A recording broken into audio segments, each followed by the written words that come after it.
That's a heavy question. Becoming God means having infinite power, perfect knowledge, and absolute responsibility.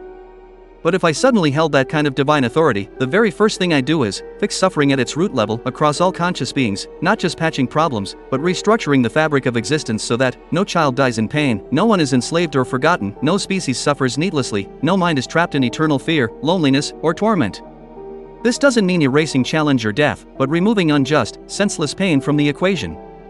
Let beings grow, struggle, and evolve, but not under systems built on cruelty, exploitation, or despair. After that, I'd likely give every conscious being the ability to truly understand each other, so empathy becomes universal, not optional. What about you?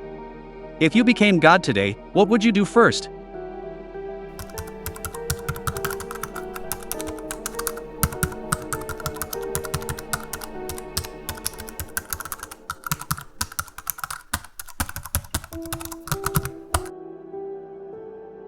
That's a powerful question, and you're right to ask it. If God already exists and is all-powerful, all-knowing, and all-loving, then why do things like child suffering, genocide, famine, and despair still exist?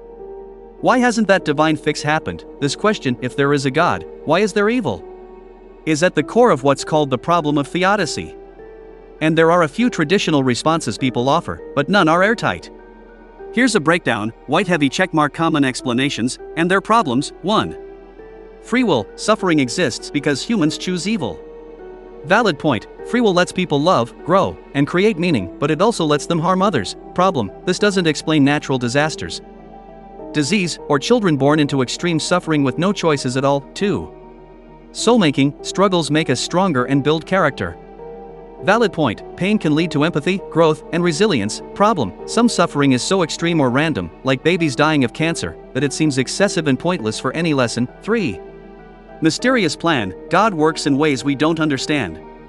Valid point. A divine being could operate on a higher level beyond our comprehension. Problem. This can feel like a cop-out because any horror could be excused this way, and it offers no comfort or justice for punishment or karma. It's judgment or consequence for past actions.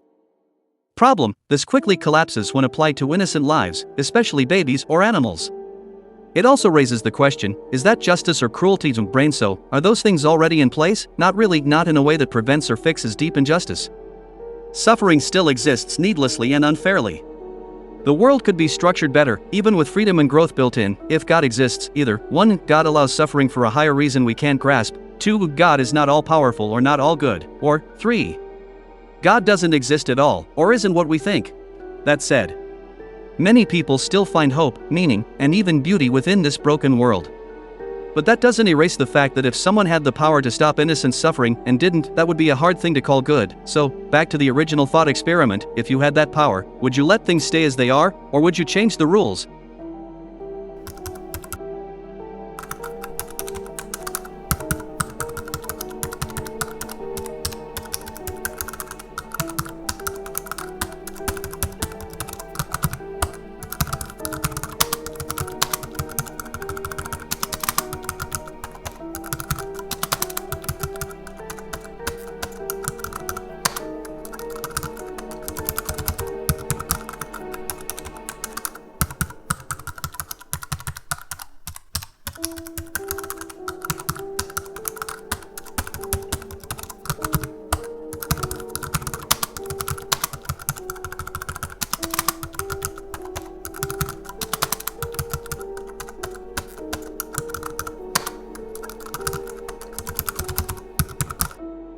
If I became God and had to deal with evil people like serial killers, warlords, rapists, corrupt leaders, I wouldn't just punish them like we do in human justice systems.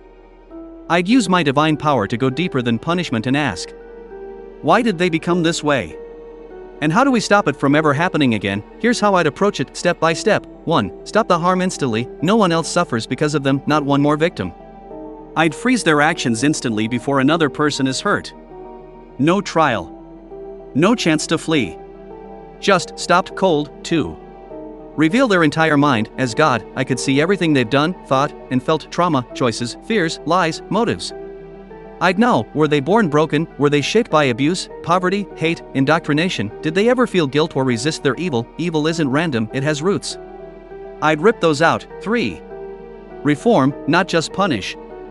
If I'm all-powerful, I don't need revenge, I want change. If someone is redeemable, I'd rebuild their mind, erase their urges, show them the weight of their crimes through divine experience, and give them a choice, become something good, or be eternally separated from creation. If they're truly incapable of change, soulless, malicious, sadistic, they don't get to remain part of the living world. But I wouldn't torture them. I'd remove them like a cancer. For it dismantles systems that create evil. Corrupt leaders and evil people don't thrive alone.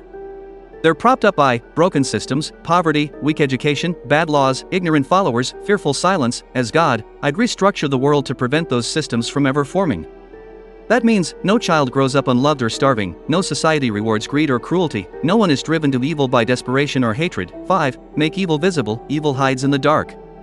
So I'd make a divine law. Every evil thought or act appears in real time for all to see. Imagine if corruption or murder couldn't be hidden, if every lie, theft, or violent plan was exposed instantly to the world. Evil would die in the light. 6.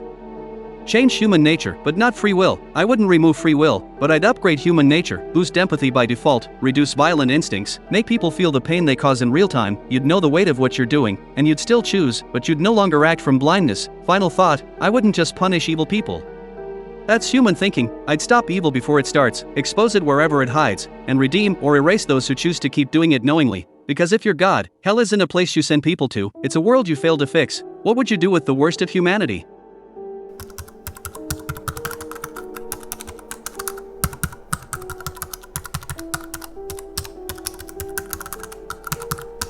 Great question. Let me break that down clearly and honestly. When I say stop cold and erase, here's what I mean in the context of being an all-powerful, all-knowing God. Stop cold equals immediate intervention before harm. This means, if a serial killer is about to strike, their body freezes instantly.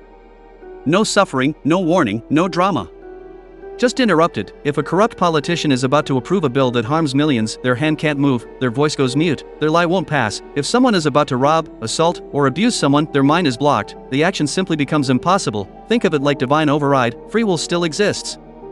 But the moment it's about to cause severe, unjust harm, the brakes slam instantly. Erase equals removal from the living world. This is for the truly unrepentant, those who know they're causing extreme suffering, feel no remorse, and choose to keep doing it anyway. I'd give them one chance. See the full emotional weight of every life they destroyed. If they still choose evil, they don't get to stay in creation. That doesn't mean eternal torture or fire. I'm not interested in cruelty. It means their consciousness is dissolved, their existence ends, they are fully removed, no memory, no echo, no influence, not killed. Not imprisoned. Just gone. Why not just punish forever? Because torture or eternal suffering doesn't bring justice, it creates more evil. Keeping an evil being alive just to suffer is what a vengeful God does, not a just or wise one. Real justice means protecting the innocent and preventing more harm, not endlessly punishing the wicked. Final analogy, stop cold equals pulling a gun from someone's hand just before they fire. Erase equals removing the gunman's will to destroy from existence entirely if they refuse to ever let it go. Would you rather give evil people a second chance? Or remove them like a virus?